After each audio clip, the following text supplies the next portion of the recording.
Welcome back to the next segment of our book launch for Watersight, Book 2 of the Last of the Gifted series. And I just want to show you some slides this time, just to get some perspective in Welsh history as I do this little reading for you. This is a bit of a shorter reading than the other ones because I've got a little bit of history to go through.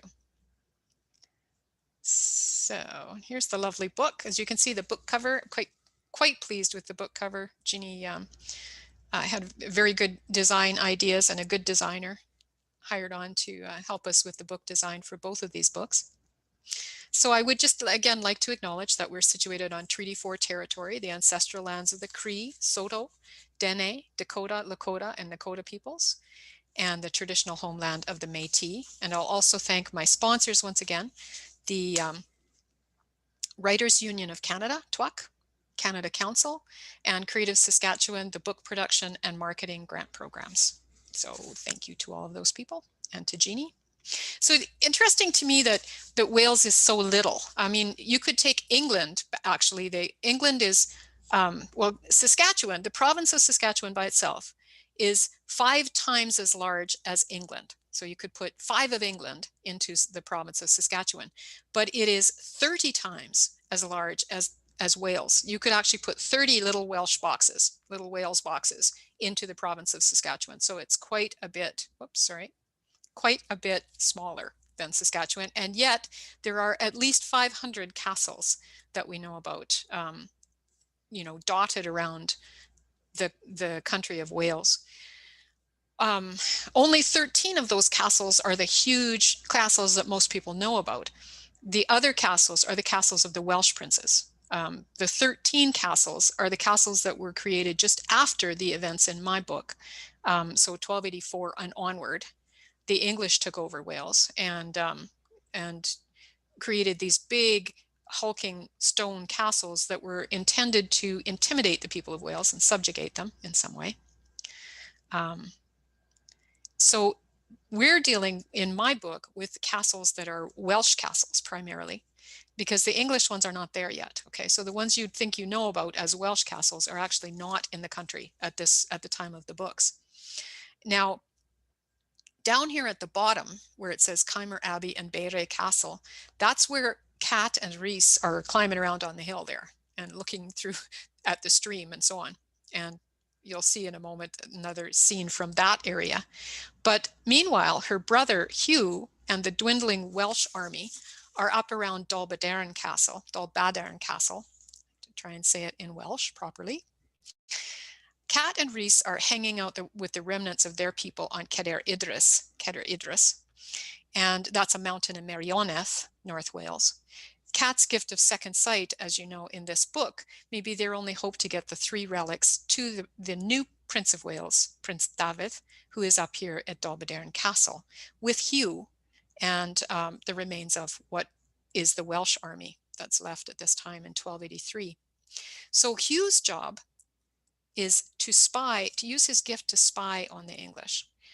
And he's doing that in and around Dalbadaran Castle. And this is a picture from the Castles of Wales website, which I quite like. This is what's left today of this big castle, Dalbadaran, which was one of the castles of the Welsh princes. And you can see it's quite a bit in ruins. So it's difficult when you're writing a book like this. You want to write scenes that go on in people's lives, in like everyday life and so on, which is difficult to do when all you've got to look at is this.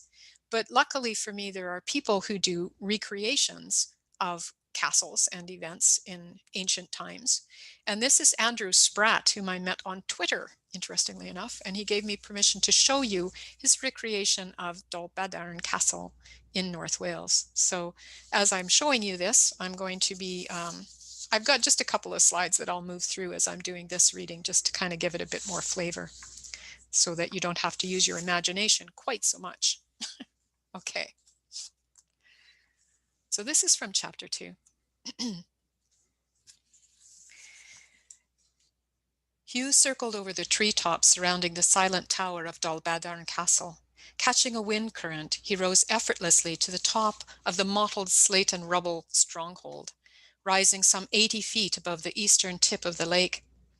The ever-present rain clouds parted to let the mid-morning sun peek through for a moment.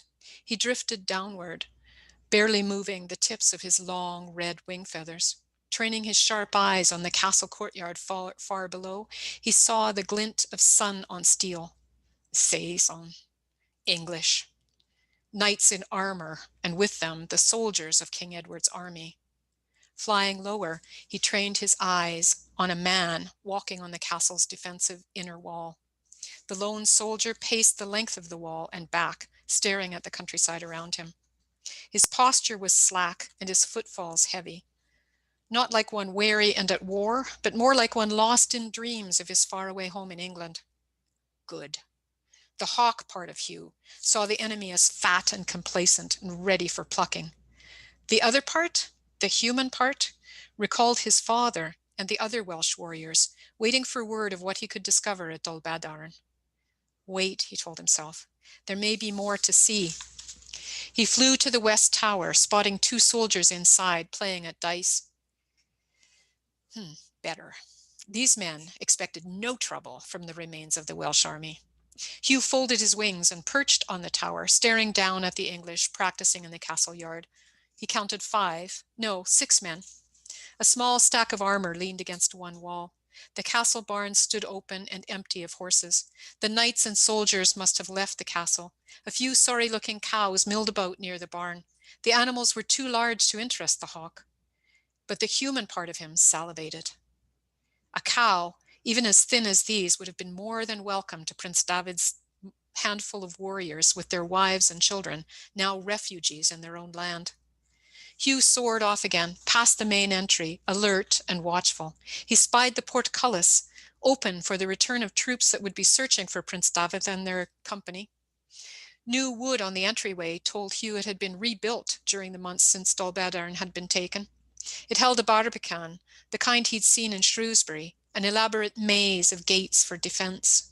He noted further down the courtyard, the wooden stairs still attached to the second-floor entrance of the tall, round tower. The English had made no attempt to secure the inner courtyard, no doubt trusting the portcullis, which could be lowered in one blow by the lone guard walking the hoarding, to defend the castle. Hugh rounded the corner, still scanning the ground, and flew into a wall of black and grey feathers behind the castle. Crows and jackdaws wheeled like a dark, writhing blotch against the sky. The ravening birds circled, ducked, and dived at each other and at him. Hugh flew past them a little and then turned back to follow. The birds squabbled and flew, as he glided behind, letting his instinct guide him. Then he saw it. A mound of burned and decaying bodies, the castle's former inhabitants. The English had thrown the Welsh bodies into a pile to burn them instead of burying them. But the deed was only half finished, and the birds and animals had done the rest. He could taste the acrid stench all around him. Wings spread, Hugh hung suspended in the air. The world stood still. Barbaric! He heard the voice in the back of his mind. It was the prince. Hugh closed his eyes to see the former Prince of Wales, Prince Llywelyn, inside his mind. Llywelyn appeared to stand with his arms crossed, as he had so often in the royal court of Gareth Celyn. When the prince had been murdered on a hill near Kilmary, Hugh had saved Llywelyn's spirit from oblivion by taking it within himself. But Prince Llywelyn should be sleeping inside him now. Instead, Llywelyn stared back at him, his dark eyes full of grief. Grief that changed to concern. Steady, lad. The feathers of his large wings poked Hugh like 1,000 quills into his flesh. No, his eyes flew open and he tried to fight the change that would leave them both plummeting toward the hard earth far below. No, he spread his wings wide and tried to push against the air currents, but he felt himself falter. No! He shuddered once and tried to take charge of his wings again. The prince, his sister, Cat, his family, they were counting on him. He must get back to give them news of what he has found at Dol Badaran. For Cymru, he thought desperately, but it was too late. Looking down, he saw long, pale feet where his talons should be. With a grinding crunch, his bones twisted and reshaped. The hawk's shriek became his own as he plummeted into the mass grave. The jackdaws screeched and pecked at him as he fell, a foreigner in their world of wind and sky. Instinctively, Hugh bent his knees and raised his arms to protect his head, turning away from the birds. He took the impact on his side, sinking deep into the gore of decay.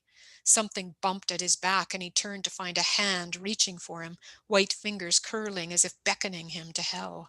He swooshed it away in a thick wave of viscous gore that returned and clung to him. It splashed at his body, filling his nostrils with the stench of death.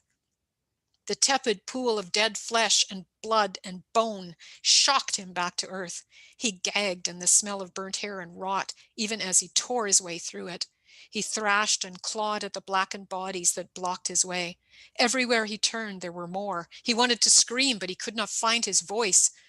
"Get us out of here, boy."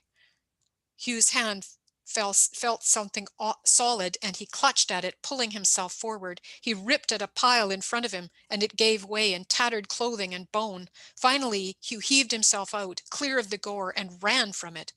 He saw the trees at the end of the forest and ran toward them until he stumbled over a tree root and lay there, retching and shuddering. So I'm going to leave it there, and thank you again for letting me share these scenes with you today.